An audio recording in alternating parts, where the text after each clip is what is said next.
Halo anak-anak, bertemu dalam pelajaran fisika. Hari ini kita akan membahas tentang pesawat sederhana. Ada 3 jenis pesawat sederhana. Yang pertama, tuas, katrol, bidang miring. Nah, hari ini kita akan membahas materi tentang tuas saja. Namun sebelum masuk materi tuas, kita akan sedikit membahas tentang korupsi. Hari-hari ini kita menyaksikan berita tentang tindak pidana korupsi dan perilaku koruptif di mana-mana. Terjadi di hampir semua daerah di tanah air, di semua level, dan di semua segi kehidupan dengan beragam jenis, modus, dan kompleksitas. Perilaku koruptif telah merasuki semua elemen bangsa, padahal kita semua tahu bahwa korupsi adalah perilaku yang tidak bermoral. Sebuah ironi. Ketika hari-hari ini kita menyaksikan kasus-kasus korupsi kian marak, meluas dan beragam, serta perilaku saling tidak percaya, saling menyalahkan, lepas tanggung jawab, mencari jalan pintas, arogan, inkonsisten, dan rupa-rupa perilaku tidak pantas lainnya kian menyesakkan dada, kita sadar budaya anti korupsi kita menghilang. Kemanakah budaya anti korupsi kita? Di satu sisi, bangsa kita memiliki kelemahan perilaku yang diwariskan sebagai hasil penjajahan. Sejak lama kita sadari kelemahan ini. Mental menerabas, tidak menghargai waktu, meremehkan mutu, tidak percaya diri, dan banyak lagi. Sikap nilai integritas anti korupsi yang harus kita tanamkan. Kalian adalah generasi muda harapan bangsa. Perkuat nilai-nilai karakter kalian. Ke depan bangsa kita akan lebih maju jika korupsi hilang. Mari, dari sekarang tanamkan sikap jujur, tanggung jawab, disiplin, mandiri, kerja keras, dan pola hidup sederhana. Baik, kita lanjutkan materi tentang tuas. Berikut ini kita perhatikan beberapa contoh tuas dalam kehidupan sehari-hari. Mari kita amati beberapa gambar berikut. Yang pertama, gambar apa, anak-anak? Ya, ini adalah gambar jungkat-jungkit. Pasti kalian pernah pakai dulu ya, waktu masih taman kanak-kanak. Atau bahkan jangan-jangan sekarang juga masih. Oke, gambar kedua ini adalah memotong dahan dengan menggunakan sebuah gunting. Gunting khusus pemotong tanaman yang tangkainya panjang. Ini adalah seorang yang sedang mendayung perahu.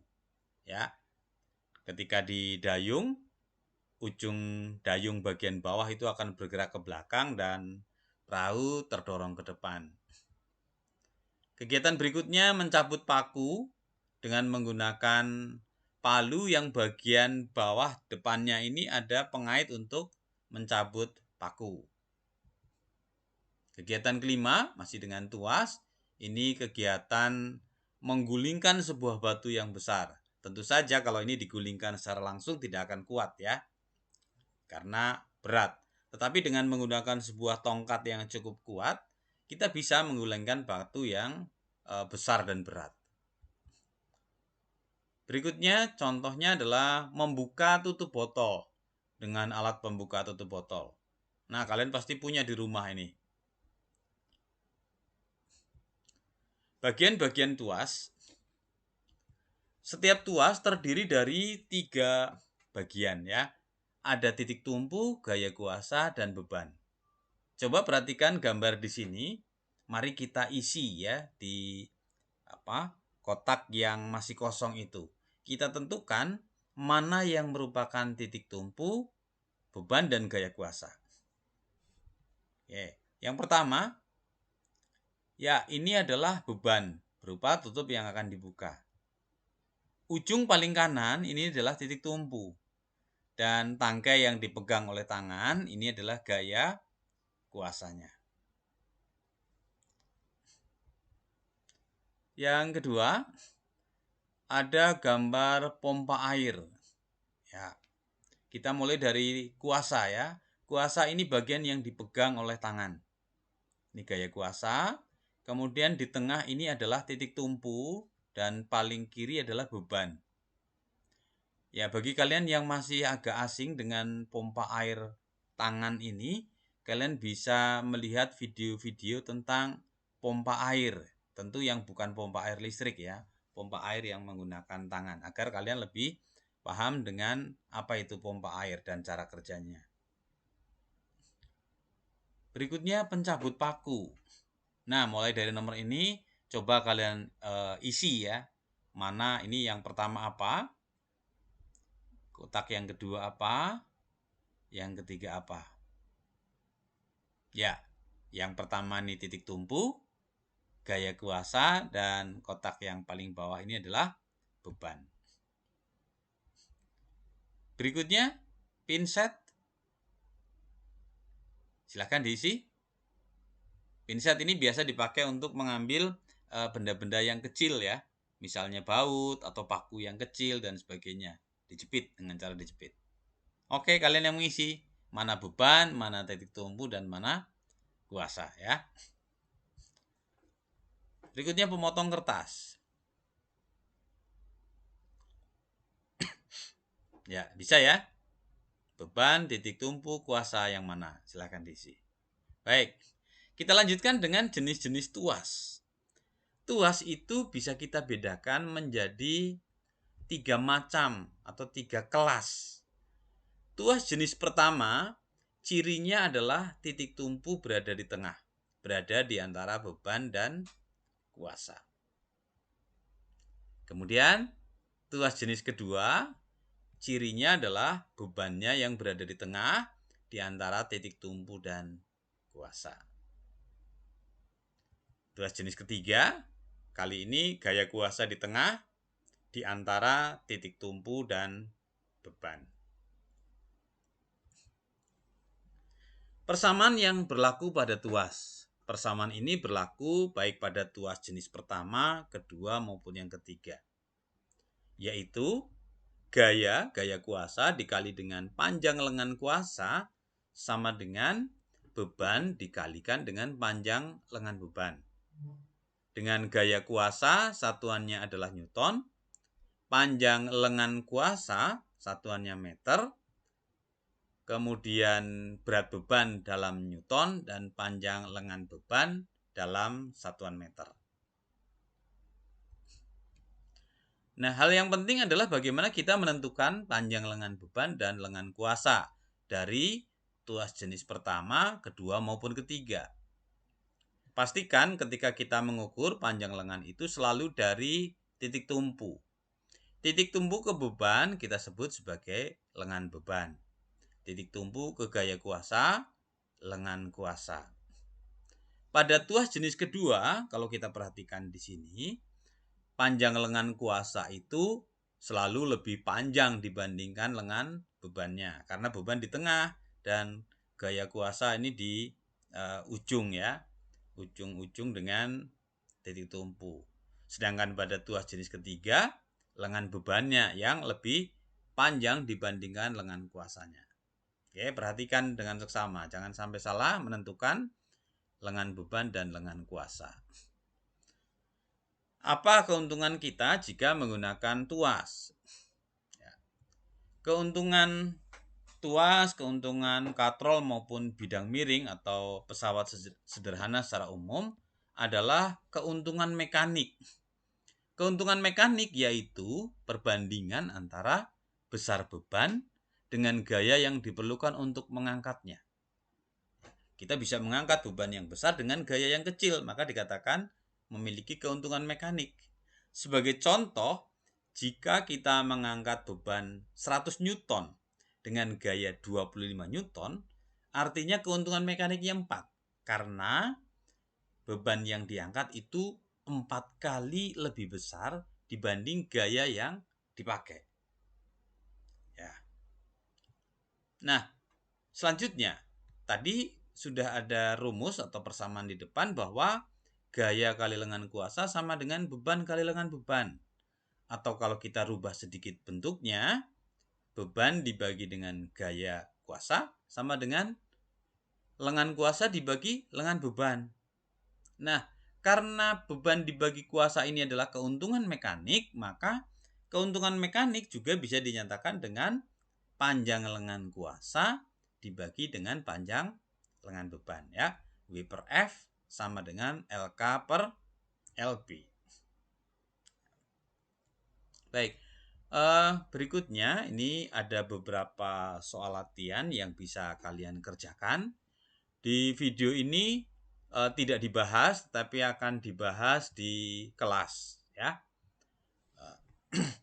Akan saya tampilkan ada 10 soal. Silakan kalian pause soal demi soal untuk bisa dikerjakan.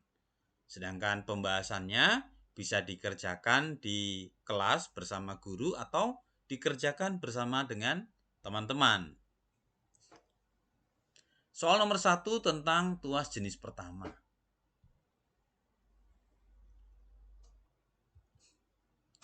Soal yang kedua, ini tentang tuas jenis kedua.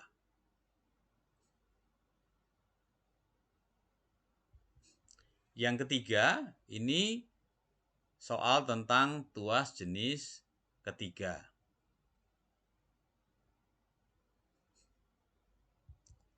Keempat, ini ada sebuah papan yang akan berfungsi sebagai tuas dengan beban di ujung kiri, gaya kuasa di ujung kanan, dan ditanyakan di mana letak titik tumpu. Atau dengan kata lain, kalian harus menentukan panjang lengan bebannya berapa dan lengan kuasanya berapa di soal ini.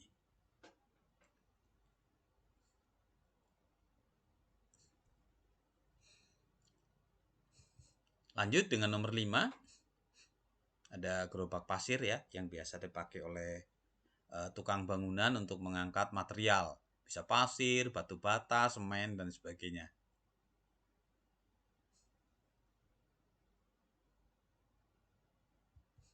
Ya, keenam, ini beban digantung dengan menggunakan tali, menggunakan tuas, ya. Talinya posisinya di tengah. Tali berfungsi sebagai gaya kuasa dan hanya mampu menarik dengan gaya 100 Newton. Kalau lebih dari 100 Newton ceritanya putus gitu. Berapa beban maksimum yang dapat diangkat agar tali tidak putus? Yang harus hati-hati adalah menentukan panjang lengan kuasa dan panjang lengan beban. Ya.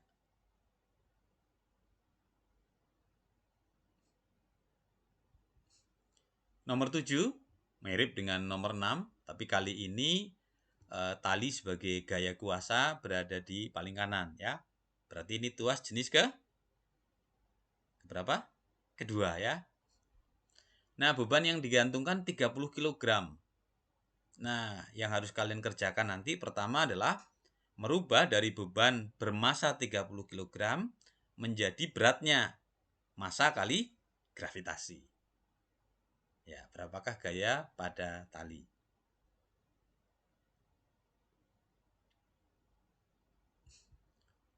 Nomor 8, ini menggulingkan batu menggunakan batang kayu yang difungsikan sebagai tuas.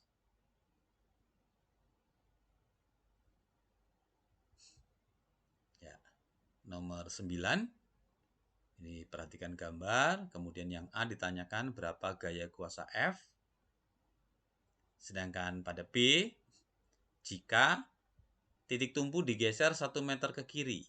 Berarti ketika sudah digeser ke kiri, titik tumpu itu mendekati beban dan menjauhi gaya kuasa. Artinya nanti panjang lengan beban dan panjang lengan kuasanya berubah. Nah, kemudian hitung berapa gaya tambahan yang harus diberikan kepada lengan kuasa atau paling kanan agar tetap seimbang. Nomor 10. Nomor 10 ini soal tantangan gitu, ya. Karena di situ ada 2 beban. Prinsipnya bahwa gaya kali lengan gaya di kiri sama dengan gaya dikalikan dengan lengan gaya di kanan. Dalam hal ini ada gaya kuasa, ada gaya berat. Ya, prinsip ini sebetulnya ini tentang kesetimbangan benda tegar, ya, tapi bentuknya TUAS. Oke, silakan kalian diskusi, tentu ini akan menjadi sangat menarik ya. Diskusikan dengan teman atau kalau ada kesulitan dibahas bersama Bapak Ibu guru. Baik, sampai bertemu di materi berikutnya. Sukses selalu untuk kalian.